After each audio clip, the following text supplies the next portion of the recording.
17 കൊല്ലം മുൻപ് ഇന്നേ ദിവസമാണ് എൻ്റെ ഈ കൈകൾ വരഞ്ഞു ചേർന്നത്. 17 കൊല്ലം മുൻപ് എങ്ങനെയായിരുന്നു, ഇന്നും ഞങ്ങളുടെ ആ പ്രണയം അതേപോലെ തന്നെ ഉണ്ട് കേട്ടോ. കേക്ക് മേടിക്കാൻ വേണ്ടി ഞങ്ങൾ രണ്ടാൾ തന്നെയാണ് പോയത്. ചെറിയ ചെറിയ സർപ്രൈസും കാര്യങ്ങളൊക്കെ ഉണ്ട്. സത്യം പറഞ്ഞാൽ രണ്ടാളും അങ്ങോട്ടും ഇങ്ങോട്ടും ഞെട്ടി. ഞാൻ വിചാരിച്ചത് ഞാനാണ് ഞെട്ടിക്കാമെന്നാണ്, പക്ഷെ ഞാനാണ് ശരിക്കും ഞെട്ടിയത്.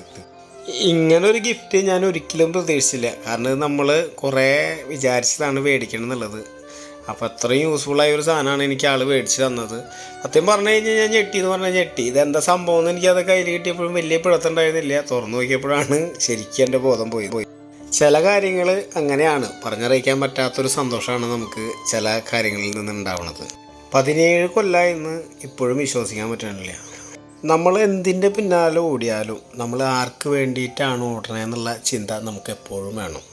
ജീവിതത്തിലെ ഏറ്റവും നല്ല നിമിഷങ്ങളിലൂടെയാണ് നമ്മളിപ്പോൾ കടന്നു പോകുന്നത്. ഈ ഒരു നിമിഷങ്ങൾക്ക് വേണ്ടിയിട്ടാണ് നമ്മൾ ഈ കഷ്ടപ്പാടും കാര്യങ്ങളൊക്കെ സഹിച്ച് ഓരോ ദിവസവും കടന്നു പോകുന്നത്. ഈ ഒരു ഗിഫ്റ്റ് എന്നോട് കഴിഞ്ഞ കൊല്ലം പറഞ്ഞതാണ്. കഴിഞ്ഞ കൊല്ലം എനിക്കതിന് പറ്റിയില്ല.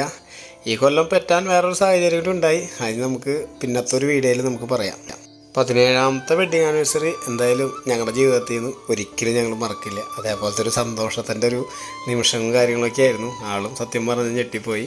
അപ്പോൾ ഇതൊരു പടം വരച്ചത് കണ്ടമാനം നാളായി എന്നോട് പറയണം, നമ്മുടെ രണ്ടാളൊരു പടം വരയ്ക്കാം, മക്കളിലെയും കൂടി വരയ്ക്കണം എന്നാണ് പറഞ്ഞത്. അത് പിന്നെ ഒരു അവസരത്തിൽ നമുക്ക് വരയ്ക്കാമല്ലോ, സമയമുണ്ടല്ലോ, ഇനി കിടക്കല്ലേ. അപ്പോൾ ഇത് വരച്ചത് നമ്മുടെ കൂടെ വർക്ക് ചെയ്യുന്ന ഒരാളാണ്. അതുകൊണ്ടാണ് നമ്മളിത് വരച്ചേട്ടാ, അല്ലെങ്കിൽ ഈ ഒരു പ്ലാനും കാര്യങ്ങളൊന്നും ഉണ്ടാവില്ല. അപ്പോൾ അത്യാവശ്യം നല്ല നല്ല ഓർമ്മകൾ നമ്മുടെ ജീവിതത്തിൽ വേണ്ടേ. ഓക്കെ.